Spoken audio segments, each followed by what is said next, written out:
تو شاید آج ہم انسانی شکل میں موجود نہ ہوتے، کچھ ایسے ہی بندر بلے ہی پھر رہے ہوتے۔ جو کچھ اس امت نے کر دیا ہے پہلی امتوں سے بہت آگے کا کر دیا ہے، بیچ میں یہ رکاوٹ آ جاتی۔ تو اللہ تعالیٰ کی طرف سے پیغام آیا کہ ہم آپ کی امت کو آپ کے بعد تنہا نہیں چھوڑیں، جس پر آپ نے کہا الآن قرۃ عینی، اب میری آنکھیں ٹھنڈی، اللہم الرفیق الاعلیٰ، اب مجھے اپنے پاس بلا لیں۔ تو یہ تو صرف ایک ہستی تھی، چھوڑا ان کو بھی نہیں، چھوڑا نہیں، پوچھا آپ ٹھہرنا چاہتے ہیں جب تک چاہیں رہیں، لیکن یہ موت والی گلی سے گزرنا آپ کے لیے بھی طے ہے، اس سے صرف آپ کا رب پاک ہے اور کوئی نہیں۔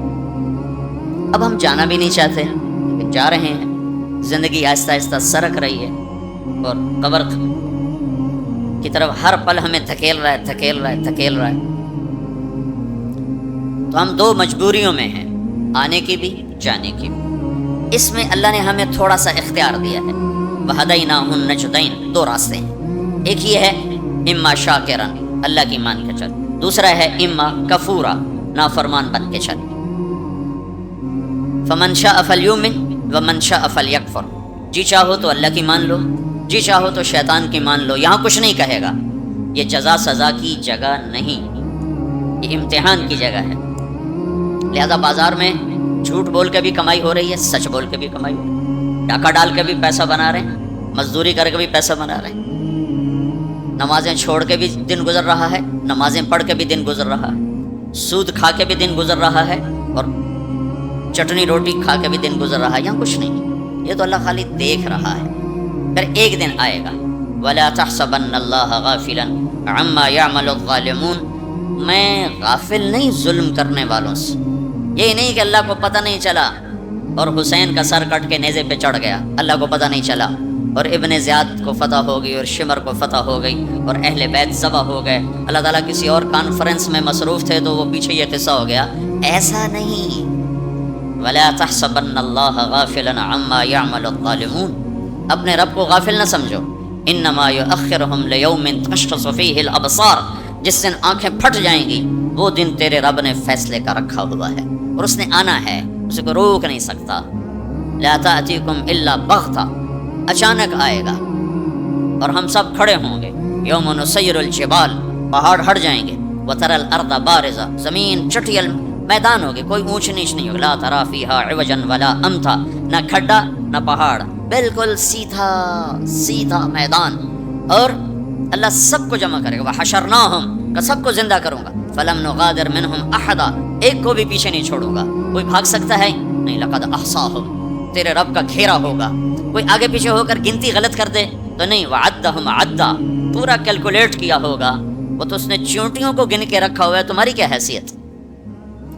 تو اب دو مجبوریوں میں اللہ تعالیٰ نے ہمیں اختیار دیا ہے، اچھائی اور برائی، دین پہ چلو چھوڑ دو، تو وہ دین جو میرے رب نے مجھے دیا ہے اس میں دو حصے ہیں، ایک عبادت اور ایک اخلاق۔ پھر عبادت کے نیچے بہت سی چیزیں ہیں اور اخلاق کے نیچے عبادت سے بھی بے شمار چیزیں ہیں۔ عبادت کا جو چیپٹر ہے وہ مختصر ہے، اخلاق کا چیپٹر بہت لمبا چوڑا ہے، بہت پھیلا ہوا ہے۔ تو عبادت ہماری بنیاد ہے، جس میں لا الہ الا اللہ، اس نے میرے نبی نے فرمایا بنی الاسلام علی خمس، اسلام کی بنیاد 5 چیزیں ہیں، شہادت لا الہ الا اللہ محمد رسول اللہ، لا الہ الا اللہ محمد رسول اللہ کی گواہی، اقام الصلاۃ، نماز، ایتاء الزکاۃ، زکوٰۃ، وصوم رمضان، رمضان کے روزے، وحج البیت من استطاع الیہ سبیلا، اور حج۔ یہ 5 میں سے ایک اندر کا ایمان ہے جو نظر آنے والی چیز نہیں ہے، اور 4 نظر آنے والے کام ہیں، نماز ہے، زکوٰۃ ہے، روزہ ہے اور حج ہے۔ یہ 4 کسی نہ کسی طرح اس کی نشانی، افطاری ہو رہی، سحری ہو رہی، پتہ چلا کہ روزہ رکھا جا رہا ہے، نماز پڑھ رہے ہیں، پتہ چلا ہے نماز پڑھی جا رہی ہے، زکوٰۃ دے رہے ہیں تو دینے والے کو پتہ چل رہا ہے، لینے والے کو پتہ چل رہا ہے کہ کچھ دیا جا رہا ہے، اور حج تو کھلا عمل ہے، لاکھوں انسانوں کے ساتھ مل کے کیا جاتا ہے۔ یہ 5 چیزیں اللہ نے ہماری بنیاد بنائی، اس میں لا الہ الا اللہ بنیاد کی بھی بنیاد ہے، لا الہ الا اللہ اندر کی چیز ہے، محمد رسول اللہ باہر کی چیز ہے۔ لا الہ الا اللہ ہم دکھا نہیں سکتے، محمد رسول اللہ ہم چھپا نہیں سکتے، لا الہ الا اللہ بتانا پڑتا ہے،